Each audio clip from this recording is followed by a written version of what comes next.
आता आता थोडा वेळ बाजूचे सगळे खाली बसा. ओ आपले नेते तुम्ही वर या सगळे. आता चला आणि सगळे खाली बसा. आता सगळे खाली बसा. तुम्ही पण पुढे या, वर बसा, वर या. आता माझ्या पुढे हलू नका थोडा वेळ, कारण मला अजून एका सभेला जायचं.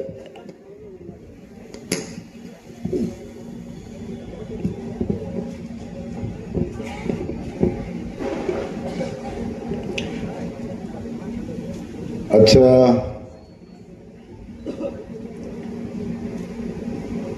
गोंदवलेकर महाराजांच्या पदस्पर्शाने पावन झालेल्या भूमीमध्ये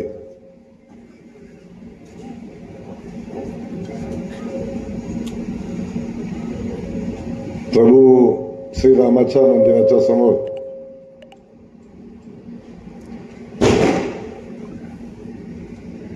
होत असलेली ही कोपरा सभा, याला कुठल्या बाजूने कोपरा बनायचं ते काय समजेना. कारण जिथं कोपरा दिसतो तिथं सगळी माणसं भरलेली आहेत. या कोपऱ्यात माणसं आहेत, त्या कोपऱ्यात माणसं आहेत, त्या कोपऱ्यात माणसं आहेत, त्या पण कोपऱ्यात माणसं आहेत. आणि तरी सुद्धा उद्या फोटो येईल की जयकुमार गोरेच्या सभेत खुर्च्या मोकळ्या.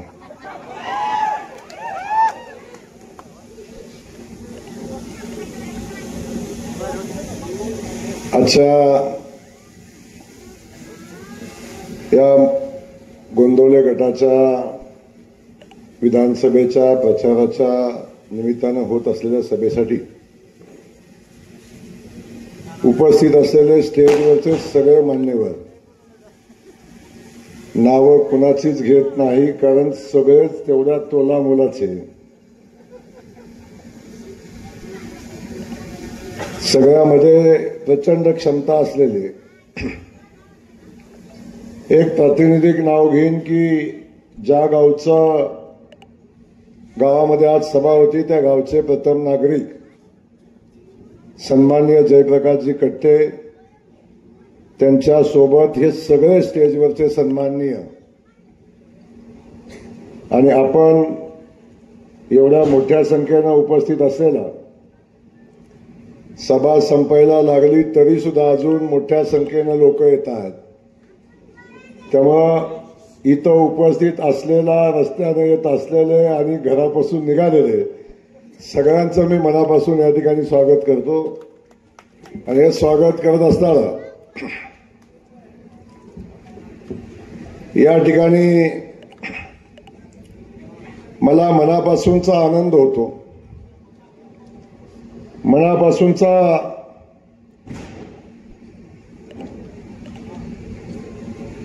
गर्व पण वाटतो. आणि माझ्या एवढा भाग्यवान मीच आहे अशा पद्धतीच्या भावना या निमित्तानं माझ्या मनामध्ये येतात. आणि याच भावना मला या मातीसाठी पुन्हा नव्या जोमानं काम करण्याची ताकद, शक्ती देतात. आपल्या सगळ्यांना आठवतं की 2009 साली एक अनोळखी युवक, एका शेतकऱ्याचा, एका रेसलिंग दुकानदाराचा मुलगा आपल्या समोर येतो आणि आपल्या समोर येऊन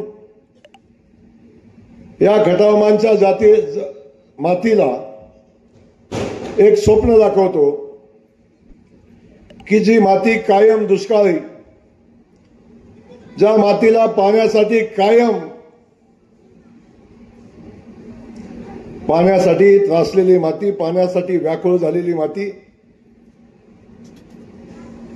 तेवढाच शेतकरी बांधव आमचा पाण्याचा व्याकुळतेनं वाट बघत असेल. आमचा शेतकरी बांधव आणि या सगळ्या बांधवांना मी एक शब्द दिला की मला माझ्या मातीला लागलेला दुष्काळी माती म्हणून मला कलंक पुसायचा आहे. मला माझ्या मातीतनं शेतीला येणारं कॅनलचं पाणी वाहताना बघायचं आहे. मला माझ्या मातीमध्ये ऊसाची शेती झालेली बघायची आहे आणि मला माझ्या मातीमध्ये कारखान्याचं धुराडं पेटलेलं बघायचं आहे. हा 3 ओळीचा संकल्प घेऊन हा जयकुमार गोरे मान खटावच्या जनतेच्या समोर आला. या 3 ओळीमध्ये मान खटावचा इतिहास तकदीर बदलण्याची क्षमता असणाऱ्या ह्या 3 ओळीचा अजेंडा घेऊन जयकुमार आपल्या सगळ्यांच्या समोर आला. प्रचंड ताकद या 3 ओळीमध्ये होती, अजेंडामध्ये होती. आठवत असेल 2009चा कालखंड.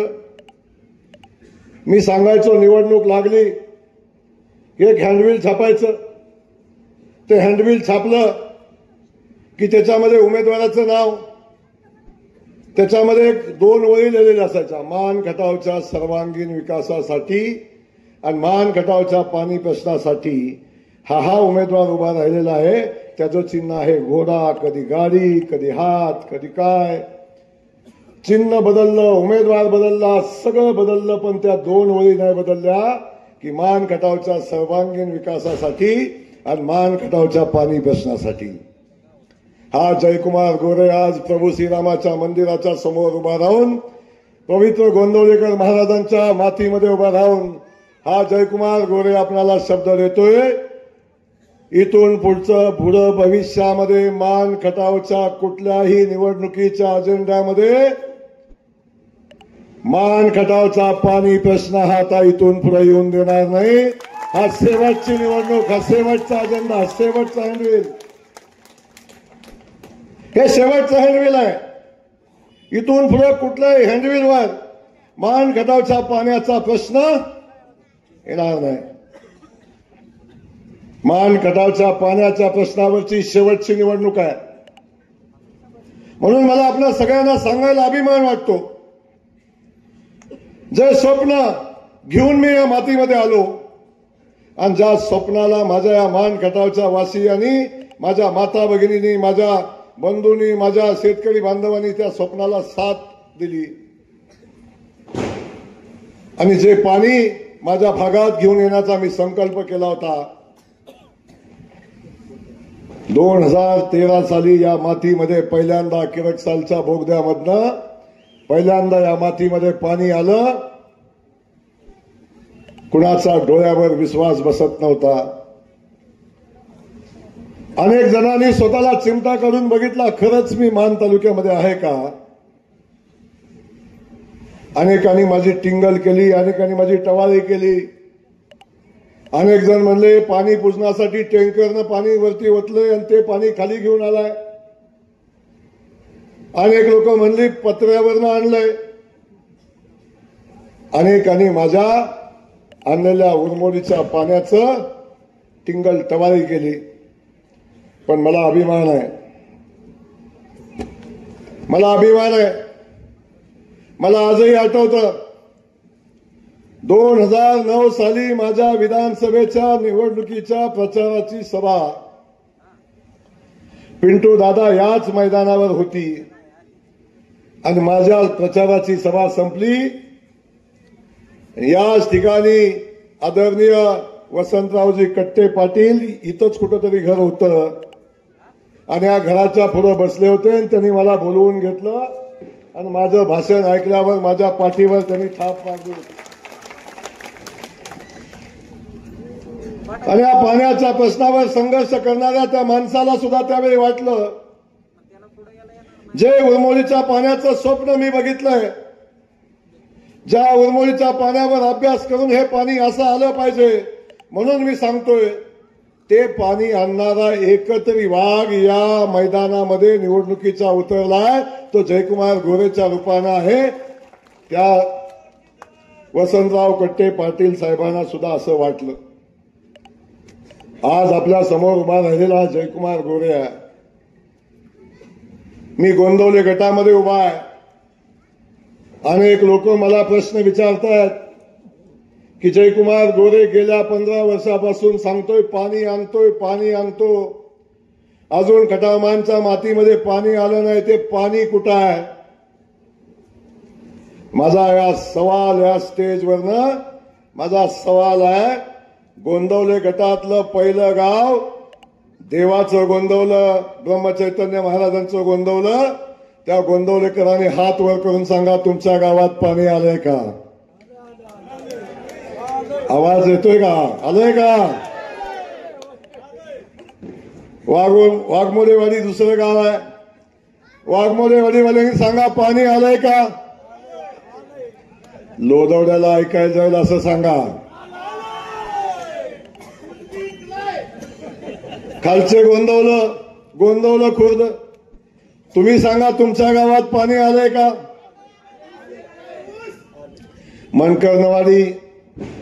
मनकर्णवाडीवाले सांगा, तुमच्या गावात पाणी आलंय का?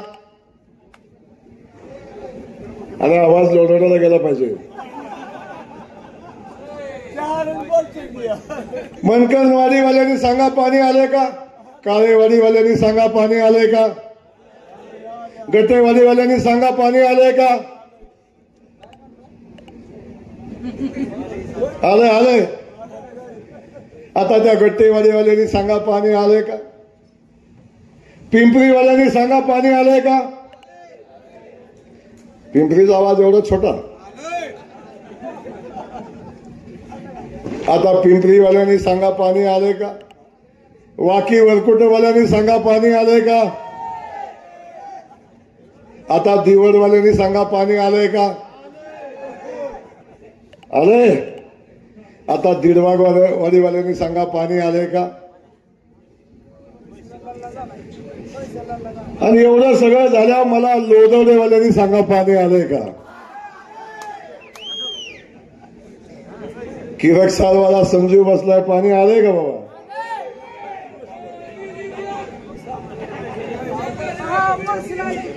बापू, पाणी आलंय का? धामणीवाले सांगा, पाणी आलंय का? ढाकणीवाल्यांनी सांगा, पाणी आलंय का? नरावणेवाल्यांनी सांगा, पाणी आलंय का?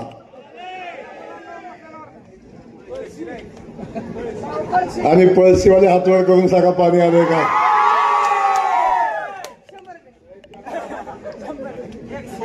आता मला सांगा, या गटातलं एक गाव सांगा, त्या गावाला पाणी आलं नाही, तरी या गटातला लोदवड्याचा नेता म्हणतोय, माझा आमदाराला सवाल आहे, पाणी कुठं आहे?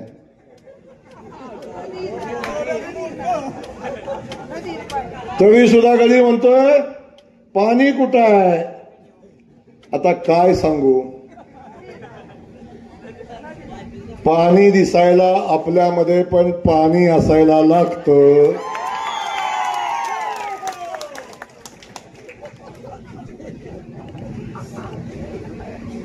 मला समजत नाही, या माणसानं आजपर्यंत कधीच कुठली गोष्ट बरी वाटली नाही. जसा मी राजकारणात आलो तेव्हापासून माझा द्वेष करणारी ही मंडळी. हा जिल्हा परिषद सदस्य कसा झाला, हा आमदार कसा झाला, हा पहिल्या वेळी निवडून कसा आला, हा दुसऱ्या वेळी निवडून कसा आला, शेवटपर्यंत या माणसांचा कधी विश्वास बसला नाही की हा निवडून येतोच कसा. अनेकांना तर माझी आमदारकीची पहिली टर्म संपली तरी सुद्धा विश्वास बसत नव्हता की हा आमदार झालाय. किती द्वेष एखाद्या माणसाचा आपण कराल, किती शिव्या एखाद्या माणसाला आपण घालाल. काय चुकलं हो माझं? काय चुकलं माझं? मी माझ्या मातीमध्ये पाणी आणण्यासाठी प्रचंड मेहनत घेतली, रात्रीचा दिवस केला. कधी आई बघितली नाही, कधी बाप बघितलं नाही, कधी मुलं बघितली नाही, कधी बायको बघितली नाही. 24/7 24 तास काम केलं आणि 24 तास काम करून ज्या जनतेने मला आशीर्वाद दिलं, ज्या कामासाठी आशीर्वाद दिलं, पिढ्यानपिढ्या ही जनता ज्या पाण्याची वाट बघत होती, पिढ्यानपिढ्या शेतकरी बांधव कोणीतरी येईल आणि माझ्या शेताला पाणी देईल म्हणून आवासून आभाळाकडे बघत होता. त्या शेतकरी बांधवांच्यासाठी मी मेहनत केली, माझ्या युवा पिढीसाठी मेहनत केली आणि मी पाणी आणलं. काय चुकलं माझं? काय चुकलं माझं?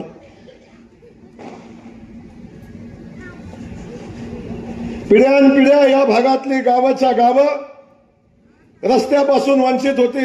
गावाला रस्ता नव्हता, गावाला स्मशानभूमी नव्हती, देवाला मंदिर नव्हतं, नदीवर ओढ्यावर पूल नव्हते. या सगळ्या पायाभूत सुविधा मी उभ्या केल्या. काय चुकलं माझं? काय चुकलं माझं? अशा अनेक वाड्या वस्त्या होत्या की त्या वाड्या वस्तीला लाईट नव्हती. त्या वाड्या वस्तीची लाईट शोधून शोधून त्या लोकांना, वाड्या वस्तीवरच्या लोकांना घरामध्ये लाईट लावली. कधी 1 रुपयाचा खर्च त्या लोकांना मी कधी लाईटसाठी करू दिला नाही, ना कधी डेपीसाठी 1 रुपया खर्च करू दिला नाही. काय चुकलं माझं? ते शांत बसव. माझ्या मान खटावच्या मातीला कधी सन्मान नव्हता. माझ्या मान खटावच्या मातीतल्या माणसाकडे बघण्याचा दृष्टिकोन जनतेचा, मी मान खटावचा आहे म्हणलं की त्या माणसाकडे बघितल्यावर त्याच्या चेहऱ्याचा नकाशा व्हायचा. एवढ्या हीन भावनेनं ती लोक आमच्याकडे बघायची. हा दुष्काळातला आहे, हा मागासलेल्या भागातला आहे, हा मान खटावचा आहे. हा बघण्याचा दृष्टिकोन माझ्या मान खटावच्या मातीतल्या जनतेकडे, मातीकडे बघण्याचा दृष्टिकोन लोकांचा बदललाय लावला. काय चुकलं माझं? काय चुकलं माझं? या मान खटावच्या मातीतल्या माणसाला किंमत नव्हती. सातारचा नेता कधी आम्हाला विचारत नव्हता, कराडचा नेता कधी आम्हाला विचारत नव्हता. आणि इथलं ग्रामपंचायतीचं तिकीट ठरवायचं म्हणलं तरी बारामतीला जायला लागायचं, नाहीतर आपलं फलटणला जायला लागायचं. कुठंतरी जाऊन त्या लोकांच्या पाया पडायला लागायचं. मग इथली पंचायत समितीची तिकीट ठरायची, मग इथली ग्रामपंचायतीचा सरपंच ठरायचा. कधी आमच्या माणसाला सन्मान नव्हता. आमच्या मतावर खासदार व्हायची आणि ती माणसं आमच्या मानदेशी मातीतल्या माणसाला मेंढरं म्हणायची. हे मानदेशातली मेंढरं आहेत, अशा पद्धतीचा हीन उल्लेख आमचा ही माणसं करायची. या लोकांची थोबाडं बंद केली आणि मान खटावच्या मातीला सन्मान मिळवून दिला, या जिल्ह्यामध्ये सन्मान मिळवून दिला. काय चुकलं माझं? काय चुकलं माझं? सकाळी उठला की माझ्या मान खटावमधल्या मातीतल्या माझ्या माई माऊलीना पिण्याच्या पाण्याची भ्रांत असायची. तिला प्यायला पाणी घरामध्ये आणायला लागायचं. पहिलं उठलं की पिण्याच्या पाण्यासाठी हातपंपावर कुठंतरी डोक्यावरनं पाणी घेऊन यायला लागायचं. माझा शेतकरी जनावरांच्या पाण्याची व्यवस्था करायचा. सकाळी उठलं की गावातलं पुढारी माझ्या घरी येऊन बसायचं किंवा नेत्याच्या घरी येऊन बसायचे. अरे प्रचंड मोठा दुष्काळ पडलाय, माझ्या गावाला प्यायला पाणी नाही, काही करा, माझ्या गावाला पिण्याच्या पाण्यासाठी टँकर चालू करा, आमच्या जनावरांच्या पाण्यासाठी टँकर चालू करा.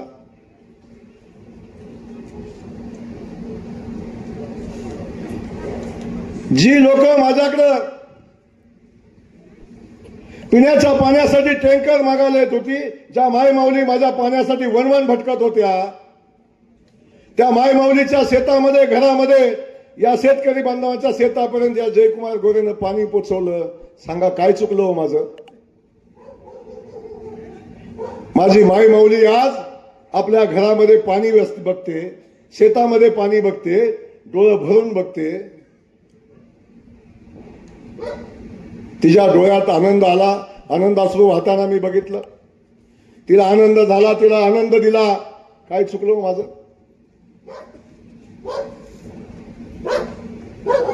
काय एवढा द्वेष जयकुमार गोरेचा? कुठलं एवढं मोठं संकट जयकुमार गोरेच्या रूपाने या खटावमानच्या मातीवर, या जिल्ह्यावर आलंय? एका जयकुमार गोरेचा पराभव करण्यासाठी बारामतीपासून, फलटण पासून, अगदी सातारापासून, कराडपासून, अकलूज पासून या सगळ्या जिल्ह्यातनं एक एक पुढारी, मोठा मोठा पुढारी, पैसेवाला पुढारी माझा पराभव करण्यासाठी या मान खटावच्या मातीमध्ये येतो. आणि ज्या मातीची सेवा ज्या सुपुत्रानं केली त्या सुपुत्राला शिव्या देतो आणि आमच्या या मातीतले नतदृष्टे टाळ्या वाजवतात.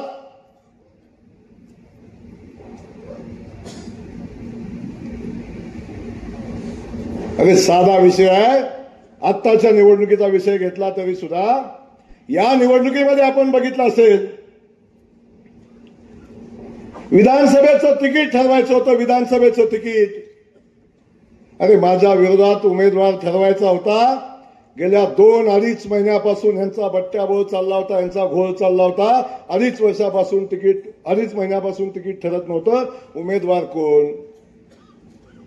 जनता मानची, मतदार मानचा, उमेदवार मानचा, निवडणूक मान खटावची, आणि तिकीट ठरवायला कुठं?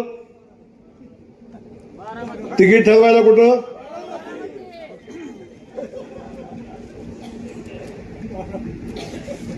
आणि किती किती लाचारी तिकिटासाठी, एका विधानसभेच्या तिकिटासाठी किती लाचारी.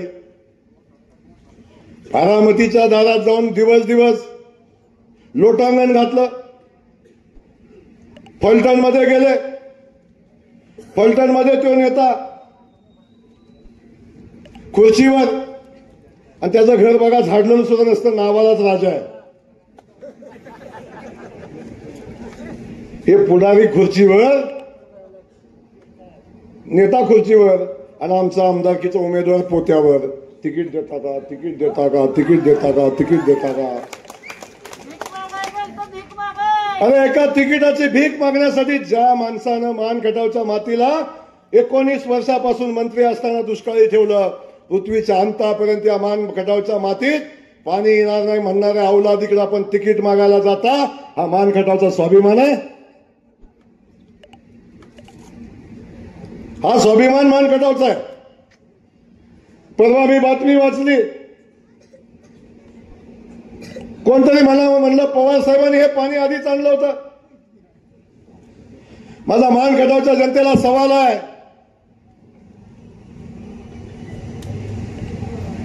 जे पवार साहेब इथं येऊन आम्हाला सांगून गेले की मान खटावला पाणी देणं शक्य नाही कारण पाणीच उपलब्ध नाही, त्या पवार साहेबांनी पाणी आणलं म्हणणारी ही कुठली काय म्हणतात अवलाद?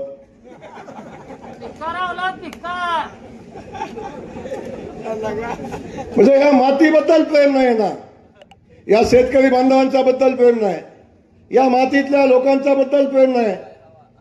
यांना पवार साहेबांचं कौतुक. एक जण म्हणला, अरे मी एकदा बोलता बोलता म्हटलं, रामराजे असे म्हणले की पृथ्वीच्या अंतापर्यंत या तालुक्याला पाणी येणार नाही. मी काय म्हटलो? मी एवढंच म्हणलं की पृथ्वीचा अंत तर झालाच नाही, पृथ्वीचा अंत तर झालाच नाही, पण जो तसं म्हटला त्या रामराजेचा पण अंत झाला नाही. त्यांचा अंत व्हायच्यात माझ्या मानखटावच्या मातीत पाणी आलं. ह्याच्यात काय चुकीचं बोललो? त्यांचा अंत व्हावा असं मी म्हटलं का? त्यांचा अंत व्हायच्या आत माझ्या मातीत पाणी आलं हे मी म्हटलं. माझं काय चुकलं? त्यांचा अंत जवळ आलाय. मग असं असताना आपल्या सगळ्यांना मला सांगायचं की ह्या लोकांना एवढा माझा द्वेष का? माझ्या प्रश्नाचं उत्तर पाहिजे मला.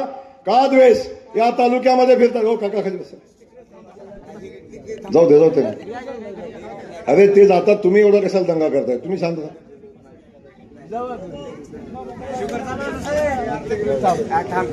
मग मला आपल्याला सांगायचं का एवढा द्वेष माझा करतात हे?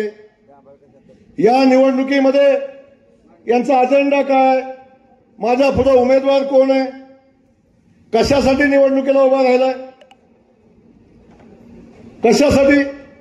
मला सांगा. आयुष्यभर त्यांना वाघमारे दादांना ज्या लोकांनी शिव्या घातल्या त्यांना वाघमारे गेल्यानंतर, वाघमारे दादा गेल्यानंतर 10 वर्षांनी वाघमारे दादांची आठवण आली, 15 वर्षांनी आठवण आली. वाघमारे दादा जिवंत असताना प्रभाकर देशमुखांनी त्यांना केबिनमध्ये सुद्धा कधी घेतलं नाही, त्यांना कधी सन्मानाची वागणूक दिली नाही. ते प्रभाकर देशमुख आज वाघमारे दादांचं नाव घेतात गेल्यानंतर. जिवंत असताना कधी घेतलं नाही, कधी प्रेम आलं नाही, कधी प्रेम आलं नाही.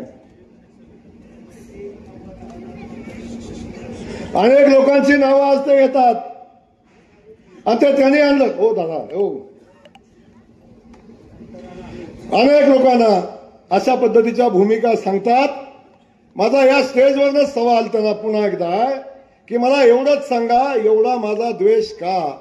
तर मी एका गरीब घरातलं पोरगा आहे, मी शेतकऱ्याचं पोरगा आहे, मी एका रेस्टिंगदाराचं पोरगा आहे. माझा बाप आमदार नव्हता, माझा बाप खासदार नव्हता, माझा बाप कारखान्याचा चेअरमन नाही का? या देशामध्ये डॉक्टर बाबासाहेब आंबेडकरांनी लिहिलेली घटना नाही? या घटनेनं आम्हाला उभं राहायचा अधिकार दिला नाही? अरे एकदा चुकून, दोनदा चुकून, तीनदा निवडून आलोय मी. 3 वेळा या जनतेनं मला आशीर्वाद दिले, तरी सुद्धा आपण द्वेष करताय, तरी सुद्धा माझा द्वेष करताय. अरे मी काय चुकलो हे सांगा ना मला, मी काय चुकलोय? मी आमदार का नकोय या प्रश्नाचं उत्तर द्या मला. आणि तुम्ही योग्य उत्तर दिलं ना, मी विधानसभेच्या निवडणुकीतनं माघार घेईन. पण एक माझा सवाल आहे, जर माझ्या मातीशी, माझ्या मान खटावच्या मातीच्या पाण्याशी, सन्मानाशी, स्वाभिमानाशी तडजोड हा जयकुमार गोरे कधी करणार नाही. आणि जर माझ्या ह्या स्वाभिमानाच्या लढाईमध्ये आणि जर या माझ्या पाण्याच्या लढाईमध्ये जो आरवा येईल कुणी असू दे, जो आरवा येईल कुणी असू दे, त्याला आरवा करून हा जयकुमार गोरे मान खटावची माती दुष्काळमुक्त करणार आहे.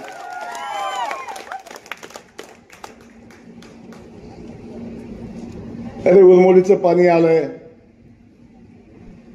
उरमोडीचं पाणी वाहतंय, तारळीचं पाणी आलंय, वळईपासून खाली जातं तिथनं तारळीचं पाणी येतं. आता जिहे कटापूरचं पाणी आलंय. ज्या गोंदवल्याच्या नगरीमध्ये आम्ही उभं राहिलोय आणि जिथं माझी सभा आहे, त्याच्या समोरच्या बाजूनं पाणी वाहतंय, माझ्या मागच्याही बाजूनं पाणी वाहतंय, माझ्या याही बाजूनं पाणी वाहतंय आणि माझ्या याही बाजूनं पाणी वाहतंय. चारही बाजूनं पाणी वाहतंय. जयकुमार गोरे मध्ये उभा आहे, माझी जनता मध्ये उभी आहे, माझ्या रामाचं मंदिर मध्ये आहे, माझ्या गोंदवलेकर महाराजांचा मंदिर मध्ये उभा आहे.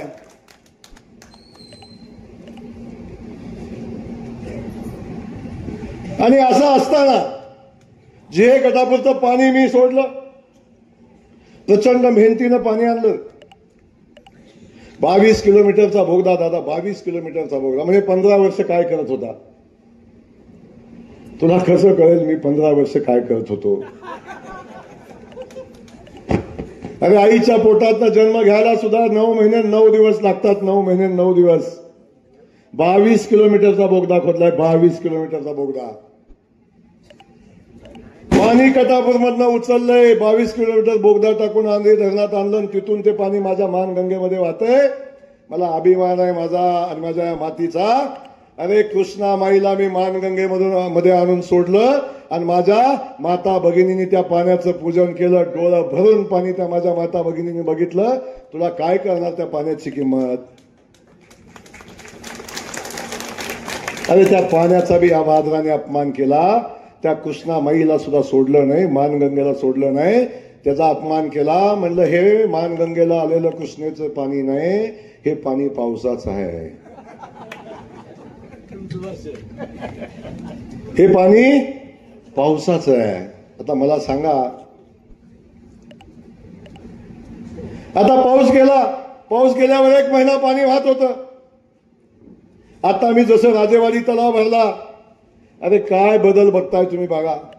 एक काळ होता आम्ही पाणी पाणी करून तडपडत होतो. पाणी आम्ही कुणाला तरी मागत होतो. पाणी सातारावाल्यांना मागत होतो, पाणी कराडवाल्यांना मागत होतो, पाणी वाईवाल्यांना मागत होतो, पाणी बारामतीवाल्यांना मागत होतो, पाणी फलटणवाल्यांना मागत होतो. काही पण करा पण आम्हाला पाणी द्या, आम्हाला पाणी द्या, आम्हाला पाणी द्या. दुष्काळ पडला तर आम्ही तडपडत होतो पाण्यासाठी. ही मान खटावची नेते माणसं पाणी मागत होती. हा काळाचा महिमा गोंदवलेकर महाराजांचा आशीर्वाद आहे. अरे ज्या मान खटावनं कायम पाण्याची भीक मागितली, त्या मान खटावला पाणी मागण्यासाठी सांगोल्याचे आमदार आले, आटपाडीचे आमदार आले. अरे फक्त आला नाही हा तुमच्या आमदारानं, सांगोला आणि आटपाडीला पाणी मिळावं म्हणून राजेवाडी तलाव सुद्धा भरून घेतला, दुतडी भरून राजेवाडी तलाव व्हायला. आणि मी आता पाणी कमी बंद केलं, म्हणलं आता आमचं पाणी खाली चाललंय. आणि डॉक्टर साहेब आता पाऊस आहे का? आता आहे का जयप्रकाश? आता पाऊस आहे का? जो नेता म्हणला होता का नाही की हे पावसाचं पाणी आहे, आता त्याला एकदा खात्री करा, उभा करा, पाऊस आहे का बघायला लावा. आणि जर त्याची खात्री झाली की पाऊस नाही, तर त्याला एकदा मानगंगेमध्ये उभा करा. हा जयकुमार गोरेचा शब्द आहे. इथनं मी वरनं पाणी सोडणार, जर राजेवाडीत नाही गेला तर म्हणेल ते ऐकणार.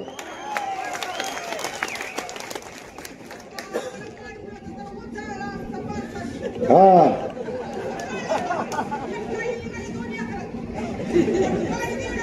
हा दिलं नाही ना. हा आता नाही जाणार, आता मी आहे ना, आता आहे ना भाऊ तुमचा.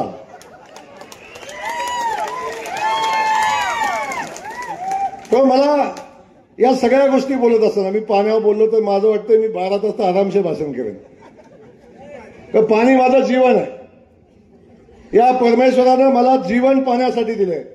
आणि तुम्हाला त्या माहितीसाठी सांगतो, जेव्हा माझा एवढा मोठा ऍक्सिडेंट झाला, त्यातून मी वाचलो तुमच्या सगळ्याच्या आशीर्वादानं, माता भगिनींच्या आपल्या सगळ्याच्या आशीर्वादानं वाचलो. तो फक्त आणि फक्त पाण्यासाठी वाचलो.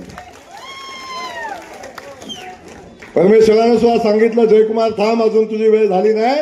अजून जे कटापूरच्या वरच्या कुळकजाय भागात पाणी गेलं नाही, अजून मारलीला पाणी पोचलं नाही. आणि तिथपर्यंत जवळ पाणी पोचत नाही तोपर्यंत तुला जाता येणार नाही. पुन्हा परमेश्वरानं चिठ्ठी टाकली मला एक, आता पाण्याचं बहुतेक तू टप्प्यात आणलेलं आहे, पाणी येणार आहे, पण जोपर्यंत तू मसवडची MIDC उभी करत नाही तोपर्यंत तुला सुट्टी नाही. अरे आज मानगटाव माझा सन्मानानं उभा राहिलाय. आज माझा मानगटाव सन्मानानं उभा राहिलाय. आज पाणी माझ्या मानगटामध्ये खेळतंय. आज रस्त्याचा जाळं माझ्या मानगटामध्ये उभा आहे. आज लाईट आमच्या गावागावामध्ये पोहोचली. आज एसटी डांबरे आमच्या गावागावामध्ये पोहोचलाय. आता पायाभूत सुविधा माझ्या मानगटामध्ये तयार झाल्यात. आता माझा मानगटाव जगाशी स्पर्धा करण्यासाठी तयार झालाय. जगाशी स्पर्धा करण्यासाठी तयार झालाय. आता या मानगटावच्या मातीमध्ये दिल्ली, बेंगलोर पासून दिल्लीपर्यंतची MIDC कॉरिडॉर आहे. याच्यामध्ये 4च MIDC आदरणीय मोदीजींनी मंजूर केलेल्या 4च MIDC दिल्ली बेंगलोर कॉरिडॉरच्या मध्ये. आणि या कॉरिडॉरमध्ये आमची मसवडची MIDC आहे. मसवडची पश्चिम महाराष्ट्रातली नव्हे, महाराष्ट्रातली सगळ्यात मोठी MIDC. उशीर झाला, पण जेव्हा कधी आम्ही MIDC उभी करतोय तेव्हा पश्चिम महाराष्ट्रातली सगळ्यात मोठ्या MIDC असतील त्यातली आमची सगळ्यात मोठी MIDC आम्ही या मानखटावच्या मातीत उभा करतोय. अरे ती MIDC आणली तरी आंदोलन, MIDC नेतो म्हणला फलटणचा तरी आंदोलन, आणलं तरी आंदोलन, गेलं तरी आंदोलन. काय अवस्था आहे. म्हणून माझा या स्टेजवर सगळ्यांना सवाल आहे, माझ्या विरोधकांना सवाल आहे की निवडणूक लागली, आपण निवडणुकीला उभा राहिलाय, अजून सुद्धा यांचं भांडण मिटलं नाही. हे खूप तयारीत आहेत निवडणुकीत. मगाशी दिगंबर आमचा म्हणला, कुठे गेला ते, काय म्हणला यो येडा म्हणला निवडणूक सोडून देणार आहे. तुला एवढी साधी वाटते तो ती निवडणूक सोडते तो. हे आता म्हणतात शेवटचा चान्स आहे, आता नाही तर कधीच नाही. तर तुम्हाला सांगू, हा जयकुमार गोरे निवडणुकीला उभा राहिला, प्रत्येक वेळी नवं उद्दिष्ट घेऊन उभा राहिला. 52 गावाच्या पाण्याचं भूमिपूजन केलं, त्याचं काम चालू झालंय. 1.5 वर्षात त्या 52 गावात पाणी जाणार आहे. 31 गावांची पाणी योजना मंजूर करून जयकुमार गोरे निवडणुकीला उभा राहिलाय. या भागातलं पाणी, त्या भागातलं काम 1.5-2 वर्षामध्ये संपवायचं आहे. मला मसवडची MIDC उभी करायची आहे. मला माझ्या मानगटावच्या मातीमध्ये शैक्षणिक क्रांती करायची आहे. इथं शिक्षण संस्थांचं जाळं उभं करायचं आहे. माझ्या मानगडाच्या मातीला स्वाभिमानानं सन्मानानं उभी करायचं आहे, हा संकल्प घेऊन जयकुमार गोरे मैदानामध्ये आलाय, या निवडणुकीला उभा राहिलाय. माझा सवाल आहे, तुम्ही निवडणुकीला का उभा राहिलाय याचं उत्तर द्या आणि मग निवडणूक लढवा. याचं उत्तर द्या. जे उमेदवार उभे राहिलेत ना, ते निवडणुकीला उभे राहिलेत का राहिलेत त्यांना माहिती आहे का? त्यांचं प्रचंड मोठं उद्दिष्ट आहे. या महान कटावच्या मातीला आजपर्यंत असा कोणी जावई मिळाला नाही, असा कुणी जावई मिळाला नाही, किंवा एखाद्या जावईला असा कुणी सासरा मिळाला नाही. नवीन नवीन लग्न झालं मुलीचं, माझी बहीण आहे ती,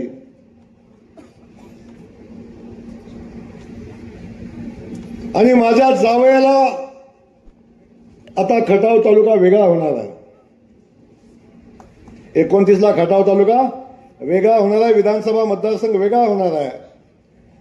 आणि हा मतदारसंघ वेगळा झाला तर मला माझ्या जावयाला आमदार करायचा आहे.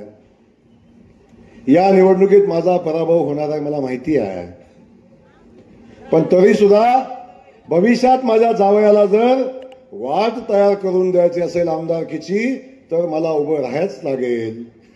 एवढा त्यागी सासरा आज तागाय जगात कुणी बघितला नाही. आपला पराभव करून आपल्या जावयासाठी वाट तयार करून मोकळी करून देणारा, ग्राउंड तयार करणारा हा सासरा केवढं मोठं प्रचंड उद्दिष्ट आहे बघा. मी निवडणुकीला का उभा राहिलोय तर मला माझ्या जावयाला आमदार करायचं आहे, हे उद्दिष्ट घेऊन निवडणुकीत उमेदवार आलाय. हे उद्दिष्ट यांचं. आणि उमेदवार पण कसा आहे, आमदार कसा असावा सांगा तुम्ही मला. कसा? अरे आमदार कसा असावा? आमदार कसा असावा की ज्याच्याकडे बघितल्यावर लोकांनी आदर्श घ्यावा, लोकांनी त्याचं बघून अनुकरण करावं आणि हे पिढी नव्या पिढीला आदर्श मिळावा, अशा पद्धतीचा आमदार असावा. कारण आपण जेव्हा आमदार असतो लोक आपल्याला फॉलो करतात, लोक आपलं अनुकरण करतात. तेव्हा मला आपल्याला एक सवाल विचारायचा आहे. हा तुमच्या समोर उभा राहिलेला जयकुमार गोरे 15 वर्ष झाले या मातीमध्ये आहे. परवा दिवशी तो गडी म्हणला की जयकुमार गोरेनं मान कटावच्या पिढ्या बर्बाद केल्या. अरे मी बर्बाद नाही केल्या, मान कटावच्या पिढ्या उभ्या केल्या. पण मला त्याला सांगायचंय बाबा, हा जयकुमार गोरे सकाळी 5:30 वाजता उठतो. किती वाजता? 6:30 वाजता जिम मध्ये जातो आणि 1.5 तास घाम गाळून खाली येऊन मी माझ्या जनतेला भेटतो. अंगावर गळत्या घामानं मी लोकांशी गप्पा मारतो, बोलतो. अंगावरनं घाम गळत असतो, टी शर्ट भिजलेला असतो. याचे साक्षीदार इथं बसलेले मला वाटतं 70% लोक असतील, 70% लोक असतील. खरं ना? आणि ती लोक माझ्याकडे बघतात, अरे एवढ्या व्यस्त कार्यक्रमातनं सुद्धा हा माणूस व्यायाम करतो, एवढा व्यायाम करून तब्येत चांगली मेंटेन करतो. तेव्हा अनेक युवकांनी माझ्याकडे बघून जिम चालू केली, व्यायाम करायला चालू केला, माझं अनुकरण करायला चालू केलं.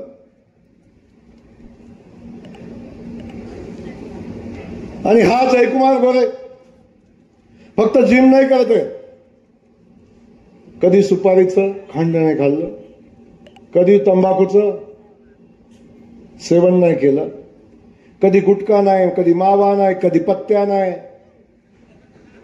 एकही व्यसन जयकुमार गोरेने केलं नाही. एकही दारू पिलेला माणूस माझ्याजवळ कधी उभा राहत नाही. एकही कार्यकर्ता दारू पिऊन माझ्या जवळ कधी येत नाही. अरे एखादा तंबाखू खाऊन माझा सहकारी, माझा कार्यकर्ता माझ्या गाडीत बसला, काच उघडून त्याची थुंकायची कधी हिंमत होत नाही. तो आत घेईल पण बाहेर कधी टाकणार नाही. भीती नाही, ही शिस्त आहे. शिस्त ही शिस्त आहे जीवनातली. आपल्या भाऊला हे चालत नाही, हे माझ्या कार्यकर्त्याला वाटतं. ही शिस्त आहे माझ्या जीवनातली. अरे समोरचा उमेदवार कोण आहे, काय त्याचं चारित्र्य आहे. म्हणला मी BSc ऍग्री आहे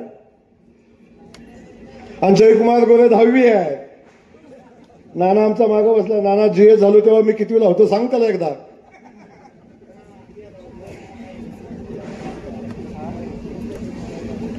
काय आदर्श घेणार सांगितल्याकडून सांगा.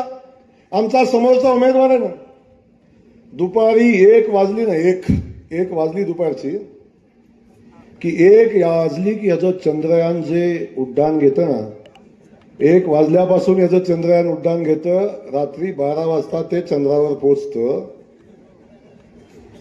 आणि रात्री 12 वाजता जे चंद्रावर पोचलं की सकाळी 11 वाजता मग उतरतं. दुपारी 2ला जो तुंबा फोडतो तो 12 वाजेपर्यंत ठोकतो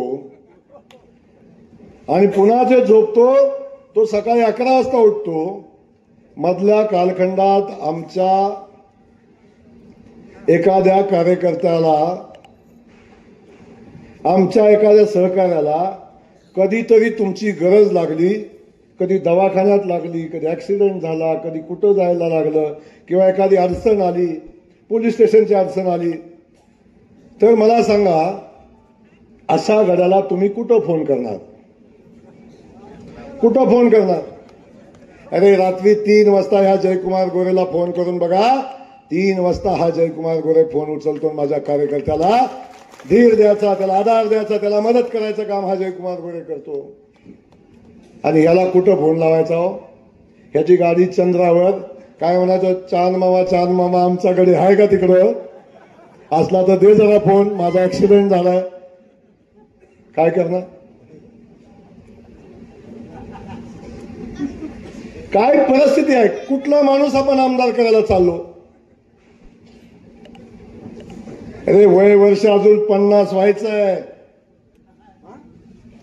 50 वर्षाचा झाल्यावर राजकारणाच्या वयात येतो. वयात 50 वर्षाचा झाल्यावर राजकारणाच्या वयात येतो गडी. आणि 50 वर्षाचा झाल्यावर म्हणतात युवा नेता. काय म्हणतात, युवा नेता. 62 वर्षाचा होईपर्यंत युवा नेता म्हणतात. अरे तुमच्या पुढे उभा राहिलेला तुमचा भाऊ वय वर्ष 50 व्हायचंय. मी जोपर्यंत 50चा होईन तेव्हा 4 वेळा आमदार झाला. असं 4 वेळा. हे प्रेम माझ्या मानखटावच्या मातीने दिलंय. हे प्रेम माझ्या जनतेनं माझ्यावर दिलंय. हे प्रेम माझ्या भावाने माझ्यावर दिलंय. हे प्रेम माझ्या बहिणीने माझ्यावर केलंय. आणि हे प्रेम घेऊन मी कायम काम करतो. एवढी मोठी ताकद माझ्याकडे आहे. अनेक लोक मला प्रश्न विचारतात, भाऊ एवढं संकट कसं झेलता, भाऊ एवढ्या संकटात कसं जगता, एवढ्या संकट तुम्हाला कशी सहन होतात. अरे ज्याच्या पाठीमागं या बहिणींचा आशीर्वाद आहे, खटावमानच्या बहिणीचा आशीर्वाद आहे, या भावांचा आशीर्वाद आहे, काय होणार आहे मला. आपल्या सगळ्यांना इथं एवढंच सांगायचं आहे, आपल्या सगळ्यांना इथं एवढंच सांगायचं आहे, ही निवडणूक ही फक्त प्रभाकर घारगे विरुद्ध जयकुमार गोरे नाही आहे. ही निवडणूक फक्त भारतीय जनता पक्ष विरुद्ध शरदचंद्र पवार राष्ट्रवादी काँग्रेस पक्ष नाही आहे. ही निवडणूक 2 व्यक्तीमधली नाही आहे. ही निवडणूक माझ्या मानखटावच्या मातीच्या स्वाभिमानाची आहे. मानखटावच्या मातीतल्या या पाण्याची आहे. मानखटावच्या मातीत उभ्या राहणाऱ्या MIDCची आहे. तर माझी आपल्या सगळ्यांना विनंती आहे, उमेदवार निवडत असताना असा निवडा जर कधी मला बदलायची ज्या दिवशी वेळ येईल. आणि मी कायम सांगितलंय, जेव्हा जयकुमार गोरे सुद्धा कामाचा राहणार नाही तेव्हा त्याला सुद्धा लाद घाला. बिनकामाचं ओझं कधी सांभाळू नका. परमेश्वर सुद्धा सांभाळत नाही, लक्षात ठेवा. वय झालं की परमेश्वर घेऊन जातो आपल्याला. पण वय झालं की परमेश्वर सुद्धा सोडत नाही, तो आपल्याला घेऊन जातो.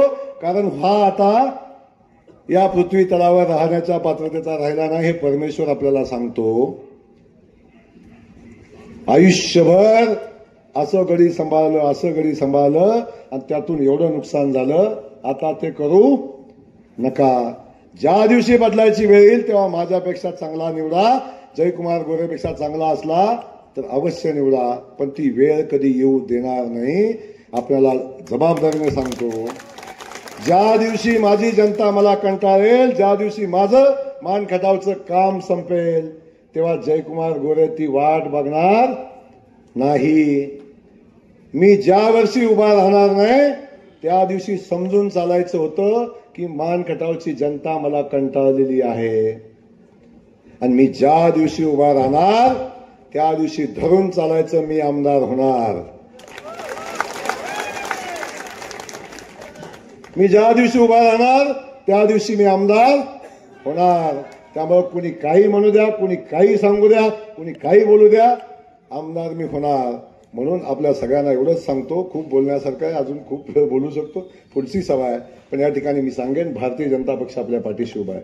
हे सगळं कुणामुळे होत आहे? हे सगळं का उभं राहतंय? हे पाणी का येतंय? हे 52 गावाची योजना का होती? MIDC काय येते? 21 गावाचं पाणी का येतंय? हे सगळं होतंय. याच्या मागे भारतीय जनता पक्ष उभा आहे. आदरणीय देवेंद्र फडणवीस सारखा नेता उभा आहे. आदरणीय मोदीजींचा सारखा नेता उभा आहे. आणि या नेत्यांच्या पाठबळावर हा जयकुमार गोरे उभा आहे. म्हणून हे सगळं होत आहे. मातीशी इमान असणारा, महाराष्ट्राशी इमान असणारा, समाजाशी इमान असणारा नेता या महाराष्ट्रामध्ये काम करतो आणि त्यांच्या पाठबळावर हे सगळं उभं राहतं. आज भारतीय जनता पक्ष, मोदीजी आपल्या सगळ्यांच्या पाठीशी आहे. मोदींचे पैसे आपल्या अकाउंटवर येत आहेत. एका प्रश्नाचं उत्तर देऊन आपण भाषण संपवू, मला पुढे जायचंय. मला एक सांगा, आता आपल्या सगळ्यांच्या खात्यावर मोदींचे पैसे येतात? जोरात बोला. हो, येतात. शरद पवार देत होते कधी? जोरात सांगा. आपल्या घरी रेशनिंगचं धान्य मोफत येतं? शरद पवार दिले कधी?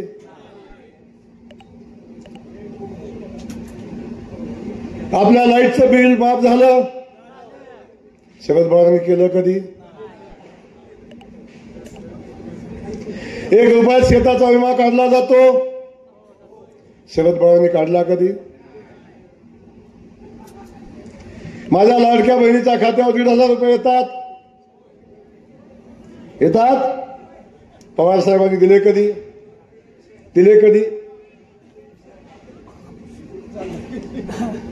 अरे एवढ्या योजना, पाणी दिलं नाही, रस्ता दिला नाही, लाईट दिलं नाही, पाणी दिलं. आज आमच्या सगळ्यांच्या खात्यावर, माझ्या बहिणींच्या खात्यावर महिन्याला 1,500 रुपये येतात. आता तर 2,100 रुपये झाले.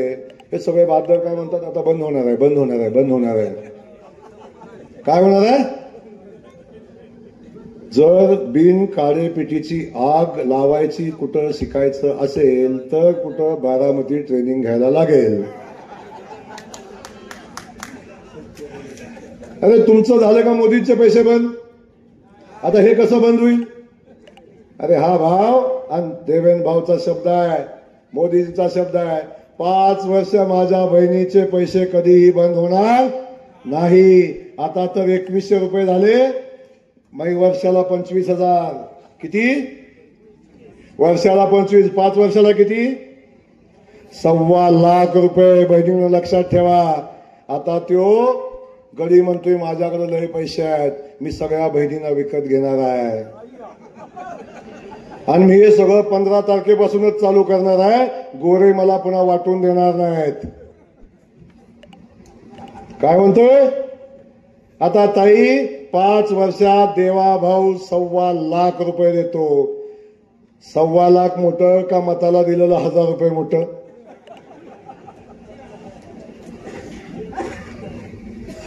अरे तुमच्या खात्यावर वर्षाला 12,000 रुपये तर 5 वर्षात 60,000 रुपये येतात. 60,000 रुपये डायरेक्ट अकाउंटवर येतात. मत किती? 1,000 रुपयाला? अरे सांगा, आमचा देवाभाऊ सक्षम आहे, तुझ्या 1,000ची मला गरज नाही. आमचे मोदीजी सक्षम आहेत, तुझ्या 1,000ची मला गरज नाही. लागलं तरी आहे की?